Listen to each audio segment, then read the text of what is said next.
मंडळी, तुमचं पोट व्यवस्थित साफ होत नाही, सकाळी बराच वेळ टॉयलेटमध्ये बसावं लागतं, सतत गॅस होतो, पोट फुगल्यासारखं वाटतं किंवा पोट जड राहतं का? तर यामागचं सगळ्यात मोठं कारण म्हणजे आपल्या शरीरामध्ये फायबरची कमतरता आहे. खरं सांगायचं तर फायबर हा आपल्या शरीरातला एक खूप महत्त्वाचा घटक आहे. फायबर कमी असेल तर पोट साफ होण्यात नक्कीच अडचणी येतात, पचन बिघडू शकतं आणि अनेकांना बद्धकोष्ठतेचाही त्रास होऊ शकतो. पण फायबर नेमकं काय असतं आणि ते आपल्या शरीरासाठी इतकं का महत्त्वाचं आहे आणि रोजच्या आहारातून फायबर वाढवण्यासाठी कोणते सोपे पदार्थ आपण खाऊ शकतो, हेच आज मी तुम्हाला सांगणार आहे. आणि त्याचबरोबर असे 10 पदार्थ सांगणार आहे ज्यातून तुम्हाला भरपूर फायबर मिळू शकतं. त्यामुळे हा व्हिडिओ शेवटपर्यंत नक्की पहा. आता सोप्या भाषेत सांगायचं झालं तर फायबर हा वनस्पतीजन्य पदार्थांमध्ये आढळणारा एक घटक आहे. आपलं शरीर तो पूर्णपणे पचवू शकत नाही, पण तो आपल्या पचन संस्थेसाठी खूप महत्त्वाचा असतो. फायबरमुळे काय होतं, पोट साफ होतं, पचनक्रिया सुधारते आणि पोट बराच वेळ भरल्यासारखं वाटतं. म्हणूनच ज्यांच्या आहारात फायबर कमी असतं त्यांना बद्धकोष्ठता, पोट साफ न होणं, गॅस होणं किंवा पोट फुगल्यासारख्या समस्या जाणवू शकतात. खरं सांगायचं तर बहुतेक लोक रोज आवश्यक तितकं फायबर घेतच नाहीत, कारण आजकाल आपल्या आहारात बर्गर, पिझ्झा, मैद्याचे पदार्थ, बिस्किटं, वेफर्स आणि प्रोसेस्ड फूडचं प्रमाण इतकं वाढलं आहे. पण त्यामुळे काय होतं, फळं, भाज्या, कडधान्य आणि संपूर्ण धान्य आपण इंटेक करत नाही, म्हणूनच अनेकांना हा त्रास होतो. त्याचबरोबर आता मी तुम्हाला असे 10 पदार्थ सांगणार आहे ज्यातून तुम्हाला चांगल्या प्रमाणात फायबर मिळू शकतं. तर ते पदार्थ कोणते आहेत? सगळ्यात पहिला पदार्थ म्हणजे ओट्स. मला माहिती आहे तो बेचव असतं, पण सकाळच्या नाश्त्यामध्ये ओट्स खाल्ले तर चांगल्या प्रमाणात फायबर मिळू शकतं. त्यामुळे पोट जास्त वेळ भरल्यासारखं वाटतं, सतत जी भूक लागते ना ती भूकसुद्धा लागत नाही. ज्यांना वजन कमी करायचं आहे त्यांच्यासाठी तर हा बेस्ट ऑप्शन आहे. ओट्सला इतकी काही चव नसते, पण त्याला चव आणणं आपल्या हातात असतं. तुम्ही त्याला चटपटीतसुद्धा बनवू शकता. दुसरं आहे सफरचंद, ॲपल. आता म्हणतात ना की एक ॲपल तुम्हाला डॉक्टरपासून दूर ठेवतो, हे तुम्ही ऐकलं असेलच आणि हे बरोबर आहे. सफरचंदामध्ये चांगल्या प्रमाणात फायबर असतं. विशेषतः सालासकट खाल्लं तर त्याचा जास्त फायदा मिळतो. पचन सुधारण्यासाठी आणि पोट साफ राहण्यासाठी सफरचंद बेस्ट आहे. तिसरं आहे पेरू.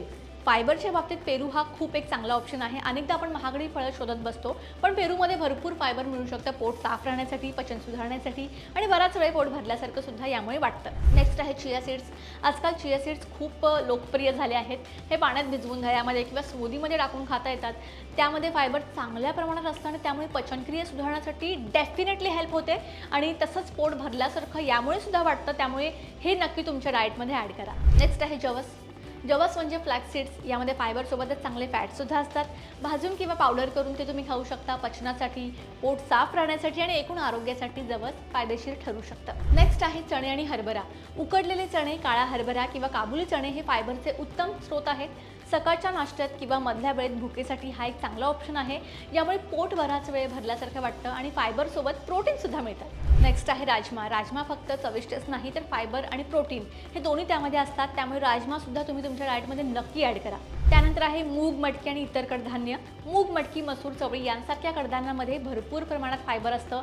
मोड आलेली कडधान्य ज्याला आपण स्प्राउट्स म्हणतो, त्याचे पौष्टिक गुणधर्म आणखी वाढतात. त्यामुळे पचन सुधारण्यासाठी आणि पोट साफ राहण्यासाठी हे डेफिनेटली हेल्प करतं. नेक्स्ट आहे हिरव्या पालेभाज्या. आपल्या सगळ्यांनाच माहिती आहे, पालक, मेथी, शेपू, चाकवत अशा या पालेभाज्या आहेत त्या आपल्या आहारामध्ये का असायला हव्यात हे बऱ्यापैकी तुम्हाला माहिती असेलच. यामध्ये फायबरसोबत अनेक जीवनसत्व आणि खनिजही असतात. त्यामुळे पचन चांगलं राहण्यासाठी मदत होते आणि शरीराला अनेक पोषक घटक देखील मिळतात. आणि लास्ट आहे ज्वारी, बाजरी आणि नाचणी.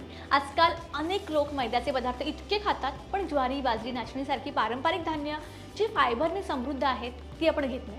त्यामुळे पोट भरल्यासारखं वाटतं, म्हणजे नाचणी घेतल्यामुळे पोट भरल्यासारखं वाटतं, पचन सुधारतं आणि रोजच्या आहारातून सहज आपल्याला फायबर वाढवता येतं.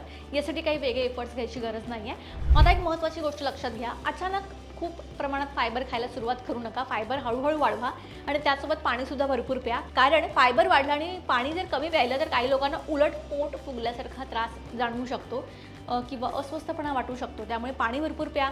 म्हणजेच काय तर ओट्स, सफरचंद, पेरू, चिया सीड, जवस, चणे, राजमा, कडधान्य, हिरव्या भाज्या आणि ज्वारी, बाजरी यांसारखे पदार्थ आहारात वाढवून तुम्ही तुमचं फायबरचं प्रमाण सहज वाढवू शकता.